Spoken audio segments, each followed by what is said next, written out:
शिवाजी महाराज की, छत्रपती शिवाजी महाराज की। तमाम आंबेगाव तालुक्यातील जनतेला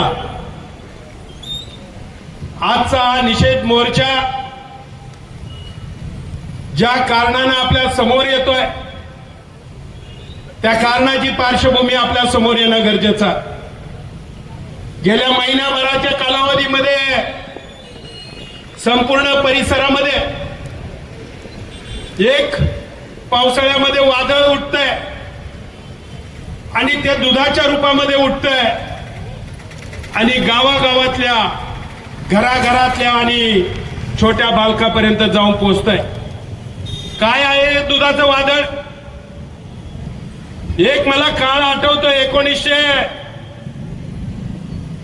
साधारण 2000चा काळ होता, 2000 सालाचा। या तालुक्यामध्ये वेगवेगळ्या सहकारी दूध संस्थेच्या माध्यमातून शेतकऱ्याला मदत व्हावी, त्याला जोडधंदा असावा आणि जोडधंद्याच्या माध्यमातून शेतकऱ्याने गायी जनावर आपल्या गोठ्यात आणली। त्याच्यातलं काहीचं दूध आपल्या परपंचात वापरलं, राहिलेलं दूध डेअरीच्या माध्यमातून सहकार संघाला घातलं आणि सहकार संघाच्या माध्यमातून त्या आमच्याच कुटुंबातली काही लोक मुंबई पुणे परिसरामध्ये नोकरी व्यवसायाच्या निमित्तानं गेली। त्यांच्या मुलांना आणि त्यांना दूध जीवनावश्यक वस्तूमध्ये गेल्यामुळे त्यांना प्रत्येकाला त्याची गरज वाटली आणि ते दूध घेऊन त्यांना परपंचात ठीकठाक करायला लागले। टप्प्याटप्प्यानं काळ बदलत गेला। 2008 साली एक गुन्हा आंबेगाव तालुक्यामध्ये दाखल झाला। तो दूध दाखल झालेल्या गुन्ह्याची पार्श्वभूमी आपल्या समोर याच्यासाठी मी सांगतोय का संदीप लोढा नावाच्या एका माणसानं आपल्या परिसरात स्थापन झालेल्या दुधाच्या डेअरीमध्ये दूध भेसळ करून दूध वाढवू शकतो ही क्रांती त्या काळामध्ये माहिती झाली। जेव्हा ही 2008 साली झाली, त्याची सुरुवात जर पाहिली तर 2003 साली त्याची सुरुवात झालेली होती। कारण लोकांना कळत नव्हतं या डेअरीच्या दुधाचं आणि या भानगडी काय आहेत। लोकांना आनंद वाटायचा। राजेभाऊ, मला आठवतंय तुम्ही म्हणालात, आता तुमचं भाषण मी बारकाईने ऐकलंय, तुम्ही म्हणाला दूध धंदा करणारे पण या मंचर शहरातले नाहीत आणि दूध भेसळ करणारे सुद्धा मंचर शहरातले नाहीत। पण कुणीतरी या मंचर शहरातला असा आहे का तो ओरिजिनल मंचर शहरातला पण आहे। मंचर बद्दल वाईट म्हणायचं नाही, आमच्या मंचर म्हणजे स्वाभिमान आहे, अभिमान आहे। आंबेगाव तालुक्यातलं खूप मोठं गाव आहे आणि मंचरवरच या तालुक्याचा कारभार चालतो असं आमचं म्हणणं आहे। तुम्हाला मला सांगायची गरज नाही, तुमचा माझ्यापेक्षा दीर्घकाळ अनुभव आहे। या तालुक्यामध्ये स्वर्गीय किसनरावजी बानखिले आमदार म्हणून त्यांनी काम केलं, शिवाजीराव पाटील आमदार म्हणून राहिले, बीडी अण्णा काळे म्हणून आमदार राहिले। या तालुक्यात अनेक लोकांनी आमदार म्हणून काम केलं, पण राजकारण त्यावेळेस गोरगरीब माणसाला सहज भीती गाठीतून जवळची निर्माण करायची आणि त्याच्यावर राजकारण चालत गेलं। जवळकीच्या नात्यानं माणसं जोडायच्या, आपुलकीच्या नात्यानं सुखदुःखात लोकांच्या जायचं आणि मग किसनराव बानखिले त्या काळामध्ये लोकांच्या मनामध्ये असं स्थान झालं का लोक त्यांना दसपिंड आणि दसक्रियेला आमदार म्हणू लागले। हा काळ होता, पण टप्प्याटप्प्यानं काळ बदललाय। 90 सालापासून आम्ही राजकारणात आहे, 90 ते 2000 पर्यंत काही सांगणार नाही, पण 2000च्या नंतरचा काळ बदलला। या तालुक्याला मंत्रीपद मिळाली। 1999च्या दरम्यान मंत्रीपदाचा काळ या तालुक्यामध्ये आला आणि सोबत असणारी आम्ही सगळी मंडळी होतो, पण आम्ही साधे कार्यकर्ते। त्यांना वाटायचं गावागावात जायचं, लोकांचं मन परिवर्तन करायचं, यांना माणसं जोडून द्यायची, चांगल्या गोष्टीची चर्चा मार्केटला करायची आणि त्या चांगल्या गोष्टीच्या माध्यमातून या तालुक्याचा विकास कसा होईल याच्या दृष्टीने आम्हाला प्रयत्न वाटायचं का आम्ही खूप काम करतो, खूप चांगलं वाटतं। पण त्याच्यामध्ये 2 कप्पे राहिले, पडद्यामागे अनेक लोक उभे राहिले, त्याच्यामध्ये वेगवेगळे धंदे केले। धंद्यामध्ये महत्वाचा दूध संघ अडचणीत आणून खासगी दूध संघ उभे राहिले आणि तरी आम्हाला आनंद व्हायचा। आमचे तालुक्याचे लोकप्रतिनिधी त्यावेळेस सांगायचे की आम्ही इथल्या तालुक्यातल्या 2000 लोकांना त्यांना व्यवसाय दिला, त्यांना नोकऱ्या दिल्या. त्या काळात सांगायचं 2000 लोकांना नोकऱ्या आणि व्यवसाय दिला, पण टप्प्याटप्प्याने लोकांना कळायला लागलं इथल्या माणसांना नोकऱ्या देण्याऐवजी बिहारचे आणि यूपीचे भैये या ठिकाणी आणून हजारो भैये या परिसरात तुम्हाला दिसत आहेत. मला याच्या संदर्भात एकच सांगायचं मित्रांनो, एखाद्या गोष्टीचा या पाठीमागचा इतिहास याच्यासाठी सांगितला की कोणत्याही गोष्टीचा अभ्यास करायचा असेल, कोणत्याही गोष्टीचा इतिहास माहिती असायला पाहिजे असतो. त्यावेळेस इतिहासाशिवाय आणि भौगोलिक परिस्थितीशिवाय तुम्ही समाजकारणही करू शकत नाही, राजकारणही करू शकत नाही आणि लोकांना न्यायदान सुद्धा करू शकत. या तालुक्याची परिस्थिती पाहिली ती टिंबेदारणाच्या वर असणारी 40-50 गावं जर पाहिली, आदिवासी माणूस रात्रंदिवस काबाड कष्ट करून पिचून त्या ठिकाणी मिळालं, त्याला पाण्याचा तपास नाही, शेतीला पाणी नाही. खालच्या परिसरात गेलं, लोणी जामणीच्या परिसरामध्ये लोक पाण्यामध्ये आहेत, पाण्यापासून वंचित आहे. आजही त्यांना या वर्षभरासाठी उन्हाळ्यामध्ये पाण्याचा टँकर द्यावा लागतोय. सगळा मी अभ्यास केला, माझ्या समोर अभंग बसले होते, त्यांना मी विचारलं, ChatGPTला विचारा या तालुक्यामध्ये दुधाचं संकलन किती आहे. लगेच ChatGPTने उत्तर दिलं, या राज्याला दुधाची साधारण 2.5 लाख लिटर, 2.5 कोटी दुधाची गरज लागते, पण साधारण संकलन प्रक्रिया साधारण 2 लाख कोटीवर होते. आणि त्याच्यावर सहज दुसरा प्रश्न ChatGPTला विचारला तर त्यांनी त्या ChatGPTने दिलेलं उत्तर गेल्या 8-15 दिवसामध्ये त्यांना विचारलं आम्ही की हे सगळं चालू झाल्याच्या नंतर दुधाचा भेसळचा प्रश्न पुढे आल्यानंतर वेगवेगळे पदार्थ आणि दुधामध्ये किती घट झाली त्याचं प्रमाण सांगा. ChatGPTने उत्तर दिलं की 25% दूध संकलन मध्येच घट झालेली आहे. ही वस्तुस्थिती या महाराष्ट्रातल्या प्रत्येक माणसाला 75 लाख लिटर या महाराष्ट्रामध्ये दूध कमी झालंय. सहज विचारलं महाराष्ट्रामध्ये कोणत्या भागामध्ये दुधाचा जास्त पुरवठा होत आहे, तर राजाभाऊ त्या दुधाच्या पुरवठा होणाऱ्या जो जिल्हा आहे त्याच्यामध्ये पुणे जिल्हा 1 नंबरला ठरलाय. मग इंदापूरची डेअरी असेल, मंचरची डेअरी असेल, अवसरीची डेअरी असेल, हे सगळे लोक इथून पुरवठा जास्त प्रमाणात होतोय. मग पुरवठा असणाऱ्या भागातूनच संकलन प्रक्रिया आता का मंदावली हा माझा प्रश्न आहे. ज्या भागामध्ये प्रोसेस युनिट सारखी चालू होती, सारखं त्यामध्ये वेगवेगळ्या प्रकारचे पदार्थ बनवत होते, आज त्या प्लांटला गेल्या 3 दिवसापासून स्वतःहून त्या प्लांट बंद केलेला असणारे स्टॉक रात्रंदिवस हालून नदीला काही टाकतात. अहो घरी जायला निघालो, बाजूला अवसरीची ओढा आहे, 2-2 टँकर एका टायमिंगला खाली होतात. काय खाली होत आहे पाणू पाहायला गेलो तर संपूर्ण परिसर आणि सिटीमध्ये असा फेसकूट फिरलेला आहे. पावसाची संधी घेतली, पावसाच्या कालामध्ये पावडर आणि केमिकल इतकं ओतलंय का बोलता सोय नाही त्याच्यामध्ये. मला या प्रश्नामध्ये फक्त एकच प्रश्न आपल्या सगळ्या ग्रामस्थांना विचारायचा, गेल्या 8 दिवस 15 दिवस इथून हा प्रकार चालू आहे. लोकांना वाटतं याचं वाटोळं झालं पाहिजे, त्याला फाशी झाली पाहिजे, त्याला सगळं झालं पाहिजे हे मनामध्ये वाटतंय. पण बाबांनो, ज्या दिवशी फाशी द्यायची आहे या राज्यामध्ये एक मुंडे साहेब एखाद्या विभागाचा चार्ज घेतो आणि एवढं मोठं असणारं राज्य, 11 कोटी लोकांचं असणारं राज्य, या एका राज्यामध्ये एकच कर्तबगार माणूस आहे का मुंडे साहेब, अशी काही गोष्ट आहे.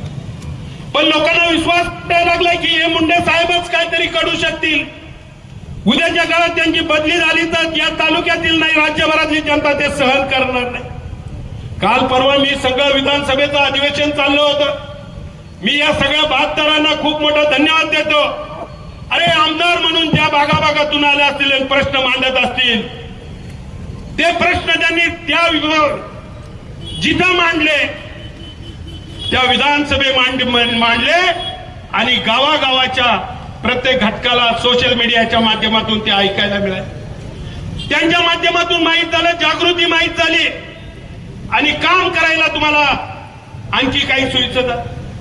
पण या तालुक्यामधला विचार तुम्ही जर घेतला तर मला असं वाईट वाटायला लागलं, ज्यांच्या नेतृत्वाखाली दीर्घकाळ काम केलं, जे मोठे व्हावे म्हणून रात्रंदिवस आम्ही काबाड कष्ट केलं, ते लोक मात्र तोंड उघडायला तयार नाहीत. हा कुठली पद्धत आहे? आमदार साहेब, या तालुक्याने तुम्हाला 8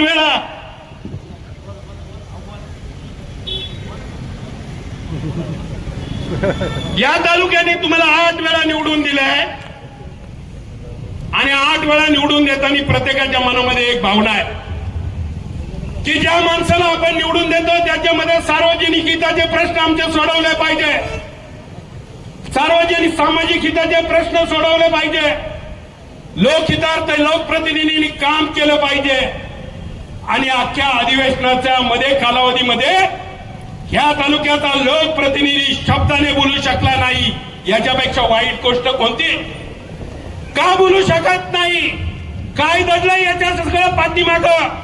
काय लोकांच्या जीवनमान प्रश्नाच्या संदर्भात लोकांच्या मरणाचा प्रश्न उभा राहतोय आणि या तालुक्यातला लोकप्रतिनिधी म्हणून तुम्ही का बोलू शकत नाही? हा खरा प्रश्न. आठवतोय, मी 2-3 गोष्टी आपल्या मुद्दामून निदर्शनात आणून देतोय. प्रवीणराव, थोडं कधी कधी जर आपण सरळच कानावर नाही घातलं, लोकांनी आज दिलं तर ऐकलं नाही, तर कदाचित तुम्ही या लोकांना सांगितलं नाही. शेवटी नेतृत्व करणारी माणसं ही मर्यादित असतात. विरोधात आणि ठाम भूमिका घेणारी काही मर्यादित माणसं असतात. मी 8 दिवसापूर्वी बाहेर गेलो होतो, मला सारखे फोन यायचे, भाऊ तुम्ही इकडे तालुक्यात दिसत नाही, तुम्ही या दुधाच्या संदर्भात काही भूमिका घेणार आहात का नाही? मी त्यांना परत प्रश्न करायचा, अरे बाबांनो समजा मी 8 दिवस हा तालुका सोडून गेलो, जे काही लोक आहेत त्याच्यासाठी प्रयत्न करतायत, पण तुम्ही काय, तुमचा सहभाग त्याच्यात किती आहे? त्यावेळेस एका माणसानं मला सांगितलं, बाबांनो कदाचित या तालुक्यातल्या जनतेच्या मनामध्ये, प्रत्येकाच्या मनामध्ये आज जो विचार आहे तो जर त्यांनी सांगितला, सगळेच माणसं तुमच्यासारखी धाडशी असू शकत नाही, तुमच्यासारखी हिंमत असणारी माणसं असू शकत नाही. कदाचित आम्ही समोर असू, समोर दिसणार नाही, पण तुम्हाला उद्याच्या काळामध्ये या तालुक्यामध्ये ही जनता काय आहे हे दाखवल्याशिवाय राहणार नाही. त्याच्यासाठी तुम्ही भूमिका घेऊन पुढे जा. मी आमच्या सगळ्या पक्षाच्या कार्यकर्त्यांना खूप धन्यवाद देईन. आम्ही इथं आलो आता कोणत्या पक्षाचा नेता म्हणून आलो नाही, कोणत्या पक्षाची भूमिका मांडायची म्हणून आलो नाही.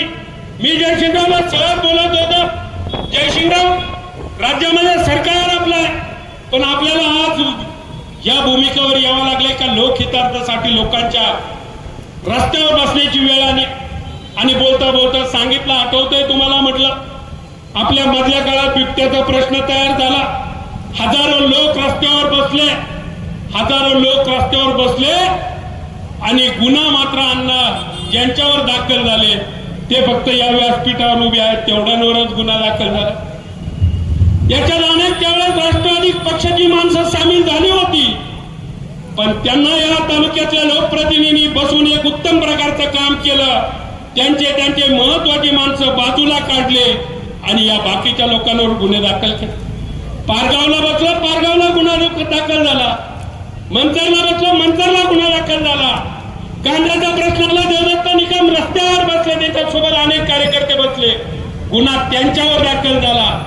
आणि मग माझा या तालुक्यातल्या आमदारांना सवाल आहे, आणि लोकप्रतिनिधी म्हणून 8 वेळा तुम्हाला या तालुक्याचं नेतृत्व करायची संधी दिली आणि तुम्ही मात्र या तालुक्यामध्ये ज्या पद्धतीने वागताय, तुमच्या पक्षातला एकाही कार्यकर्त्याला याच्यामध्ये आज हे आंदोलन पुकारायचं ठरवलं, हा कोणाच्या पक्षाचा हितकारक विषय नव्हता, पण राष्ट्रवादीचा प्रमुख माणूस या टेबलवर आला नाही, व्यासपीठावर आला नाही.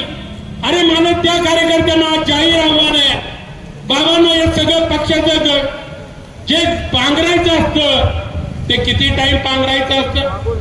घरचा गडी कमीत कमी पहिलं कुटुंबाचा विचार कर. अरे दुसऱ्याचा विचार करता करता तुझं कुटुंबाचं फार वाटोळं झालं. माझ्या पाटाच्या कडेने असणारी गावं सगळी पाहिली तर जवळजवळ 400च्या वर लोक कॅन्सर मध्ये पाहत. आणि मी सहज मधल्या काळात एक वातावरण आलं म्हणले ते जास्त खतं घातल्यामुळे कदाचित त्यांना कॅन्सर होत असत. आज लोक सांगायला लागली खताचा इफेक्ट कमी आहे, या पाण्याचा इफेक्ट जास्त आहे, याचा परिणाम आमच्या परिसरामध्ये होत आहे. जसं राजाभाऊने त्याच्या भावाच्या संदर्भात भूमिका मांडली, अहो या तालुक्यातल्या माझ्या 2 बहिणी कॅन्सरनी मृत्युमुखी पाडल्या. प्रश्न आमच्या जीवनाशी आलाय, मरणाशी आलाय. मग आम्ही विचार करतोय उद्याच्या काळामध्ये ह्या लोकांना, ह्या तालुक्यात जनतेला कोण न्याय द्यायचा असेल त्याच्यामध्ये आमचे किती बळी गेले तरी चालतील, पण आम्ही त्यांच्या पाठीमागे भक्कमपणे उभं राहिल्याशिवाय राहणार नाही. ज्यांनी पेरसळ केली ते काय आमच्या जवळचे नाही असं पाहिजे, पावसावर कुठेतरी उभे आहेत, आमच्या जवळचे नाही असं नाही. पण जे लोक आहेत ते पाहिले ते आमचे मित्रमंडळीच आहे, त्यांचे आमचे कोणत्या ना कोणत्या कारणाने सन्मान झालेला आहे. पण बाबांनो गेलं 25-30 वर्ष आम्ही राजकारण करतोय. या तालुक्यातून एकही चुकीच्या पद्धतीने रुपया गोळा केला नाही, धंदा केला नाही, त्याच्यावर परपंच चालवला नाही. पण तुमची छाती टोकून इथे येऊन सांगायची हिंमत आहे की तुम्ही केलेला हे मिळवलेले पैसे तुम्ही 1000 कोटीचे नाही, 5000 नाही, 10,000 कोटीचे मालक होऊ द्या, पण त्याच्यात मिळवलेला पैसा लोकांच्या तळतळाटाचा, त्यांच्या दुःखाचा, त्यांच्या अडचणीचा पैसा एवढं डोक्यात ठेवा. हा पैसा घेऊन तुम्ही समाधानाला जगू शकणार नाही. काही काळ तुम्हाला बरं वाटेल, भारी भारी गाड्यामध्ये येणार, पण दीर्घकाळ त्याची पिऊन टिकणार नाही. मग त्याच्यातले अनेक प्रश्न उभे राहतील. माझी आजच्या दिवसाच्या खूप बोलायची मनोमन इच्छा आहे आणि हे सांगितलं नाही तर कदाचित कमी पडेल. पण हे सांगत असताना माझी सगळ्यात तमाम या आंबेगाव तालुक्यातल्या जनतेला एक विनंती आहे. नावं सगळ्यांची निश्चित झालेली आहे, कोणाला सांगायची गरज नाही, अरुणगिरांना सांगायची गरज नाही का हा याच्यामध्ये होता. राजाभाऊ तुम्ही मंचर म्हणून तुमची पोटतिडकीची भावना नक्की आहे, पण असं नाही का इथं आलेला सगळा माणूस मंचरचाच होता, तो बाहेरचा. कोंदेवाडीपासून सुरुवात झाली, जिथं जिथं गावं दबावानं बांधली आहे, दुःखाने लोक कडक करताय जीवन. ज्यांना वाटतंय का इथं खूप मोठा अन्याय होतो. शुभम वाळू सारखा गडी कोंदेवाडीत राहतो, प्रचाराच्या टायमिंगला 2-2, 5-5 हजार रुपये मताला वाटतो आणि एक सीट निवडून आणायच्यासाठी या तालुक्यातल्या नेतृत्वात या तालुक्याच्या आमदाराच्या नेतृत्वाखाली तिथे काम करतो. आम्ही नक्की सांगू आम्ही गरीब आहे, सामान्य आहे, पण मेहनत करणारे, काबाड कष्ट करणारे सच्चे कार्यकर्ते आहोत. तुमच्या मेहनतीतला 1 रुपया सुद्धा आमच्या जीवनामध्ये नको आहे. आणि हेच लोक जे आज तुम्हाला दिसत आहेत, आज जरी कदाचित मुंडे हे फक्त तुमचं सगळं बरं झालेलं आहे हंडा हा, आणि हा भरलेला हंडा आता तुमचा कधी ना कधी तुमचा जीव बुडणार आहे, हे सगळं निश्चित झालंय. म्हणून जी मुंडे साहेबांची बदली तुम्हाला माहित नाही त्या काळात झाली. 8 दिवसाच्या कालावधीमध्ये 7 बदल्या झाल्या, त्याला 7 खात्याचा चार्ज दिला आणि 8व्या खात्याचा चार्ज हा भेसळ, अन्न भेसळ मध्ये त्यांना मिळाला. सगळ्या सरकारनं डिसिजन केलं, इकडं आले तर ह्या अडचणी उभ्या राहतील, ते पारदर्शक काम करतील, तिकडं आले तर. पण ह्या भागात काम केलं तर सरकारने विचार केला, ह्या भागात काम केलं तर लोकांचा खरा प्रश्न आहे, लोक ज्या अडचणीत आहे, लोकांची कुटुंब उद्ध्वस्त होत आहेत, आजाराने लोक बेजार झाल्यात, या गोष्टीमध्ये हा माणूस गेला तर निश्चितपणे न्याय देईल. आणि मला खऱ्या अर्थानं आनंद याच्यासाठी होतोय का एक मुंडे साहेब इथं आलाय. हजारो IAS अधिकारी महाराष्ट्रामध्ये काम करतायत, पण एक मुंडे साहेब या ठिकाणी आला तर आता असं वाटायला लागलंय का इथला एकही भेसळयुक्त दूध शिल्लक राहणार नाही आणि लोकांना न्याय मिळाल्याशिवाय राहणार नाही, अशी भूमिका झाली. माझी तुम्हाला सगळ्यांना एकच विनंती आहे, अजून काय 1 दिवसात हे आंदोलन संपलं. सकाळी गेलो महाराजांचा एका प्रवचनात दसऱ्याला गेलो होतो, त्या महाराजांनी आम्हाला सांगितलं आंबेगाव तालुक्यातली लोक खूप म्हणजे आठवणीत न ठेवणारी माणसं आहे, विसर पडणारी माणसं आहे. मी समोर बसलोय, नारायण दादाला विचारलं परवा रात्री काय भाजी केली होती, तर सहजासहजी डोक्यात येत.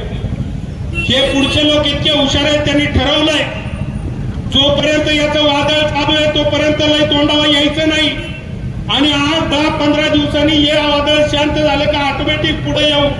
बघा आज हा मोर्चा झालाय माऊली, आज दुपारच्या नंतर हालचाल होईल. तालुक्याचे आमदार जोमतील, पत्रकार परिषद घेतील, संवाद यात्रा काढतील आणि आम्ही बोललोय त्याच्या उत्तर देतील. पण संसद बुद्धीने माझी एक विनंती त्यांना आहे, आमदार साहेब तुम्ही या तालुक्याचे लोकप्रतिनिधी आहात, तुमच्यात हिंमत असेल 40 वर्ष या जनतेने तुम्हाला जी मदत केलेली आहे, तर या मंचरच्या चौकात या आमच्या समोर जसे आम्ही सगळ्या पक्षाचे लोक एकत्र झाले तशा तुमच्याही पक्षाचे लोक एकत्र करा, तुम्ही लोकांना उत्तर द्या, तुम्ही म्हणाल ते ऐकायला आम्ही तयार आहे. पण हे करू शकत नाही, कारण याच्या खाली दडलंय, खूप मोठं काही दडलंय आणि ते गटलंय आणि ते दडलेलं शोधायचं म्हणलं 1000, 2000, 5000, 10 कोटीचं दडलंय, हे किरकोळ दडलेलं नाही.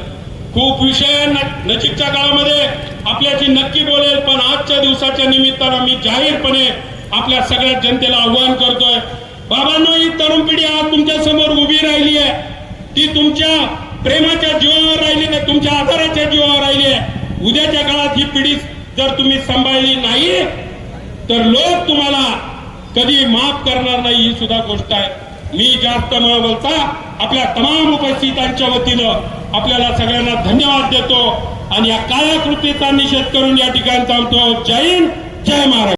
फेसबुकला आमचे पेज लाईक करा आणि आमचा युट्यूब चॅनेल सबस्क्राईब करा. वास्तव मराठी.